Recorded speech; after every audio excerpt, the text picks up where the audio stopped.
اعوذ باللہ من الشیطان الرجیم بسم اللہ الرحمن الرحیم هو السمیع العلیم هو الغفور الرحیم هو التواب الرحیم اللہم صلی علی محمد وعلی آل محمد۔ دربار امامزادہ عبداللہ شاہ لشتر غازی بابا کے عرس کی تقریبات کے پہلے دن سے آپ سب کو بہت بہت خوش آمدید۔ آج غازی بابا کے عرس کا پہلا دن ہے۔ کل الحمدللہ غازی بابا کی لحد شریف کو پورا آخری حد تک ہٹا دیا جاتا ہے، جہاں سے وائٹ سلیب آ جاتی ہے۔ پھر اس سلیب کو عرق گلاب، سندل، عود، مشک اور عنبر سے مس کیا جاتا ہے، اور مس کرنے کے بعد کپڑے سے صاف کیا جاتا ہے۔ پھر سارا سال کی چادریں ہٹا دی جاتی ہیں اور اگلی چادروں پر سب سے پہلے سفید کپڑا بچھایا جاتا ہے، اور یہ کپڑا یہ لوگ اپنی زبان میں اسے کفنی کہتے ہیں۔ میں ان کو سکھاتا ہوں کہ یہ کفنی نہ کہا کرو، شہداء کو کفن نہیں دیا جا سکتا، اسے احرام مبارک کہتے ہیں۔ بتاتا ہوں لیکن سمجھتے نہیں ہیں۔ جہالت سے علم کی طرف آنے میں ان کو وقت لگے گا۔ تو احرام مبارک اوپر بچھایا جاتا ہے، اور یہ وہ احرام مبارک ہوتے ہیں کہ جن کے اوپر سارا سال چادریں آتی ہیں۔ میں غازی بابا کے صدقے میرا بھی احرام مبارک یہاں سے شامل ہوتا ہے، جو غازی بابا کے منہ مبارک سے مس کر کے اور آل رسول کے منہ مبارک سے مس کر کے جاتا ہے۔ اور پھر ساری دنیا سے جتنے لوگوں نے دعا کا کہا تھا، میں ان کی دعا کا نذرانہ پیش کر کے، ان کی دعا کا جو کنٹریبیوشن تھی، انہوں نے درود پڑھا، انہوں نے قرآن مجید پڑھا، اور جنہوں نے نوافل پڑھے، اور جنہوں نے یہ کچھ بھی نہیں کیا اور صرف اتنا کہا ہمارے لیے دعا کریں، ان سب کی دعا کا تصور کر کے میں وہ احرام مبارک بچھا دیتا ہوں۔ اس کے ساتھ اور بھی احرام مبارک ہوتے ہیں۔ پھر اس میں سارے سال جو سرکار علیہ الصلوۃ والسلام علیہ وسلم کے منہ مبارک، پنجتن پاک کے جو منہ مبارک ہمارے پاس ہماری روحانی والدہ سے اور مجھے سرکار عبداللہ شاہ غازی سے ملے، ان میں جو میں عطر ڈالتا ہوں، وہ عطر غسل اکبر میں غازی بابا کی لحد پر ڈالا جاتا ہے۔ اس کے بعد پھر دعا ہوتی ہے، اور اگلے دن عرس کا آغاز ہو جاتا ہے، جو آج کے پہلا دن عرس کا ہے۔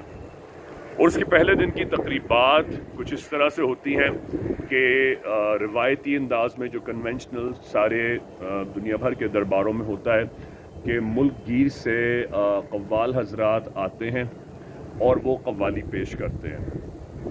یہ سلسلہ جاری رہتا ہے۔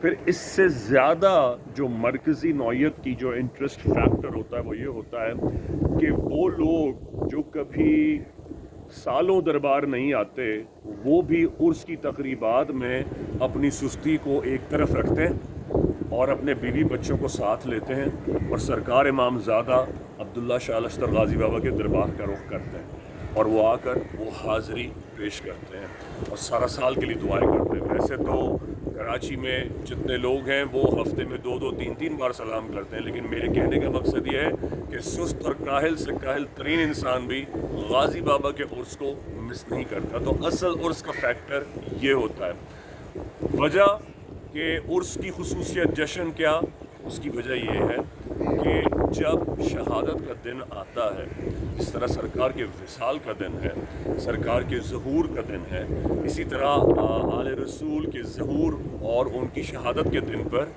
جو کچھ پیش اور جو کچھ ندائیں اور ردائیں بارگاہ الہی سے مقبول اور ممنون ہوتی ہیں، ان میں وہ دعائیں بھی ہوتی ہیں جو سارا سال شاید رد ہو جاتی ہیں، لیکن وہ آل رسول کے واسطے اور وسیلے سے ان کی شہادت کے واسطوں سے اس دن قبول ہوتی ہیں۔ اس کی میں ایک لاجک اور حدیث ہدیہ کر دوں آپ کو۔ حضور علیہ الصلوۃ والسلام علیہ وسلم نے فرمایا کہ اللہ کو منانے کے لیے نیک باتوں کا واسطہ دینا چاہیے، اور یہ حکم قرآن نے بھی فرمایا ہے کہ اللہ سے اس کے نیک بندوں کا واسطہ طلب کرو۔ تو جب ہم اللہ سے مانگتے ہیں تو اس کے نیک بندوں کا واسطہ طلب کرتے ہیں۔ اے مالکوں کے مالک، تیرے اس بندے کی نیکی کا واسطہ دیتا ہوں جس سے تو راضی ہے۔ مالک، ہم تو تجھے راضی نہیں کر سکے، ہماری نمازیں، زکوٰۃ، خیرات، ہمارے جسم میلے کچیلے، ہم غیبت بھرے، ہمارے بہتان درازی والی زبانیں ہیں. مالک اتنی غلاظت ہے تیری بارگاہ میں، ہم تیری بندگی کے لائق نہیں ہیں، ہم اپنی بات کیسے منوا سکتے ہیں؟ لیکن ہاں یہ جانتے ہیں تو نے سکھا دیا ہے اپنے نبی کے صدقے کہ جتنے تیرے نیک بندے ہیں اس کا واسطہ دے کے تجھ سے مانگتے ہیں الہی آل رسول کے صدقے قبول فرما لے، آل رسول کے صدقے قبول فرما لے. یہ وہ واسطہ ہے جو ہم دے کر مالک سے طلب کرتے ہیں، اور عرس کے دن وہ خصوصیت سے بڑھتا ہے. آج وہ پہلا دن ہے. تو میں لوگوں کو یہ بتانے کی کوشش کرتا ہوں، اور میں یہاں یہ بات واضح کر دوں، میرا اوقاف سے یعنی کہ جو گورنمنٹ کا ونگ ہے اس سے میرا کوئی تعلق نہیں، بلکہ میری تو ان سے اعلانیہ جنگ ہے. میں ان کی بات نہیں سنتا، وہ میری بات نہیں سنتے، کیونکہ میں ان کی زیر مسلط نہیں رہ سکتا. اور غازی بابا کی جوتیوں کے صدقے اسی لیے میں چاہتا ہوں لوگ صحیح آداب سے کریں. گورنمنٹ کا جہاں تک نظام ہے وہ چاہتے ہیں کہ ہر چیز گورنمنٹ کے حساب سے ہو. یہ جتنے بھی ملازم ہیں اوقاف کے، یہ سب ملازم گورنمنٹ کے ہیں. ان میں سے کوئی غازی بابا کے عقیدت مندان نہیں ہے، یہ کوئی ان کے غلام نہیں ہے. میں غلامی اس کو کہتا ہوں جو تنخواہ لیے بغیر غازی کی خدمت کرے. میں غلامی اس سے کہتا ہوں جو سرکار کا منتھلی پیمنٹ لیے بغیر، اپنی سیلری لیے بغیر سرکار کی خدمت کرے. میرے نزدیک غلامی کا تصور یہ ہے، میرے نزدیک غلامی کا تصور یہ ہے کہ آل رسول کے صدقے لوگوں کے کام آئے، ان کا پیغام لوگوں تک پہنچائے، ان کا پیغام محبت لوگوں تک پہنچائے. اور یہ صرف سرکار عبداللہ شاہ غازی بابا کے دربار کا حال نہیں ہے، یہ پاکستان میں ہر دربار کا حال ہے کہ جہاں کہیں دربار آل رسول اہل بیت کے ہیں وہاں اوقاف نے قبضہ کر رکھا ہے. اور ان کے قبضے کے مسلط ہونے کی وجہ سے وہاں انہوں نے جو گلے لگائے ہوئے ہیں وہ صرف اپنے ریونیو کو جنریٹ کرنے کے لیے. جتنے بھی دربار پاکستان میں ہیں اگر ان کی توسیع اور تعمیر آپ دیکھیں گے تو وہ کوئی ان گلوں سے نہیں ہوئی ہے، وہ تمام کی تمام لوگوں نے اپنی محبتوں میں عقیدت سے توسیع کی ہے. یہ جو آپ دیکھ رہے ہیں غازی بابا کا دربار 5 سال پہلے توسیع ہوا ہے، یہ بحریہ ٹاؤن نے کیا ہے، کوئی اوقاف کا کریڈٹ نہیں ہے اس میں. بات ساری یہ ہے کہ آل رسول کے پیغام کو عام کرنا چاہیے. ان کا پیغام محبت ہے، اور آنے والے وقت کے ساتھ ساتھ ہم اس چیز کو بھلائے جا رہے ہیں. اور ہم صرف یہ سمجھتے ہیں کہ دربار پر آ کر جو لوگ خدمت بجا لاتے ہیں شاید وہ اصل غلام ہے. غلامی کا فیصلہ تو قیامت کے دن ہوگا. سرکار علیہ الصلوۃ والسلام وآلہ وسلم کا سکھایا ہوا ہے وہ یہ کہ خود سے اپنے آپ کو کوئی سہرا نہ دو، اپنا حال احوال اللہ پر چھوڑ دو. فیصلہ قیامت کے دن ہوگا کہ کون تھا، اور یہ انہوں نے کر کے دکھایا. ساری زندگی ان لوگوں کو کپڑے پہنائے جو برہنہ کعبے میں ناچا کرتے تھے. امام حسین نے وہ پیغام دیا کہ 8 ذی الحجہ کو احرام کھولا اور یہ فرمایا میں خدا کے گھر کو پامال کرنا نہیں چاہتا. یہ سرکار کے نبی اور ان کی اولاد کا پیغام تھا کہ لوگوں کو محبت سے نوالا کھلاؤ، ان کو محبت سے بتاؤ، تلوار کے زور پہ نہیں، لسان اور محبت اور زبان کی مٹھاس کے زور پہ.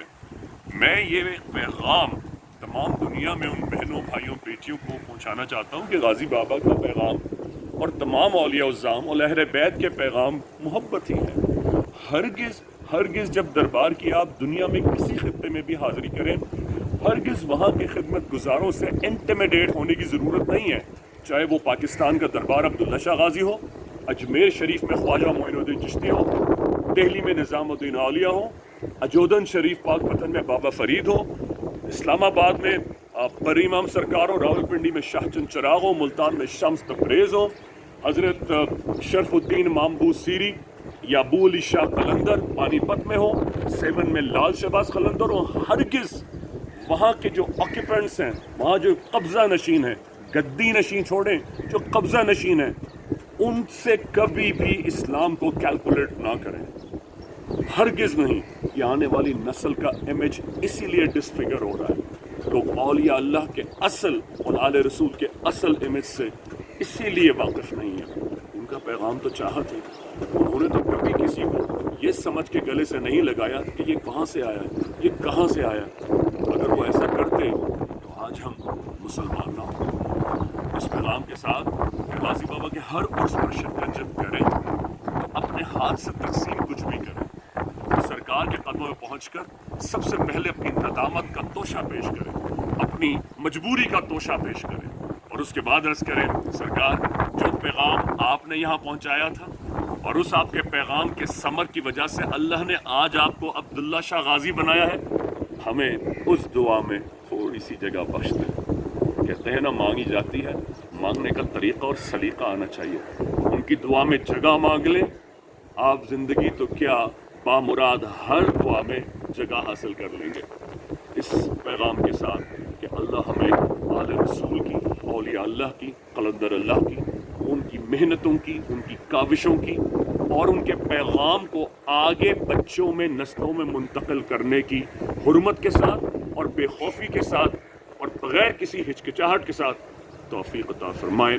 انشاءاللہ کل دوسرا دن ہے اور پرسوں جمعرات، جمعۃ المبارک، سب کو دعوت ہے میرے پیچھے جمعۃ المبارک کی نماز ادا کریں۔ غازی بابا کے دربار کی بیک سائڈ پہ عالم پاک لگا ہوا ہے، واحد گھر ہے غازی بابا کے صدقے جہاں عالم پاک ہے، آئیں نماز جمعہ ادا کریں اور اس کے بعد غازی بابا کی نیاز ہوگی۔ یہ بھی سرپرائز بتائے دے رہا ہوں اور انشاءاللہ میں آپ کو وہ دکھاؤں گا بھی۔ کوشش یہ ہوتی ہے اللہ کی راہ میں وہ چیز نظر کی جائے جو ہم خود نہیں کھاتے شاید، یا خود کھا نہیں سکتے، یا خود افورڈ نہیں کر سکتے، مالک کو راضی کرنے کے لیے وہ چیز دینی چاہیے۔ تو اس سال چکن شورما رکھا ہے ہم نے اور وہ لائیو گرل ہو کے الحمدللہ پلاؤ کے ساتھ، اچار کے ساتھ اور کولڈ ڈرنک کے ساتھ سرو کیا جائے گا۔ تمام وہ بہنیں، وہ بھائی، وہ بیٹے جنہوں نے دنیا بھر سے اپنی محبت سے مجھے غازی بابا کا ہدیہ نیاز بھیجا، ان کو بتا دینا چاہتا ہوں کہ انشاءاللہ اس کی فوٹیج میں اپلوڈ کروں گا کہ ان تمام لوگوں کا ہدیہ، چاہے وہ تھوڑا تھا، کسی کا زیادہ تھا، وہ سب اس میں باقی ہدیے کے ساتھ میں نے دل و جان سے شامل کر دیا ہے۔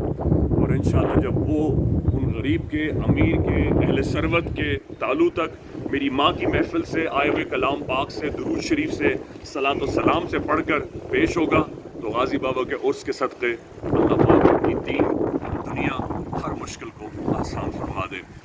شاہ است حسین، بادشاہ است حسین، دی است حسین، دی پناہ است حسین، سرداد ندا دست تردست یزید، قوق بنائے لا الہ است حسین، بحق غازی۔ بہت ساری دعاؤں کے ساتھ امام زادہ عبداللہ شاہ لسکر غازی، اللہ حافظ یا غازی۔ غازی بابا کا علم پاک، یا غازی۔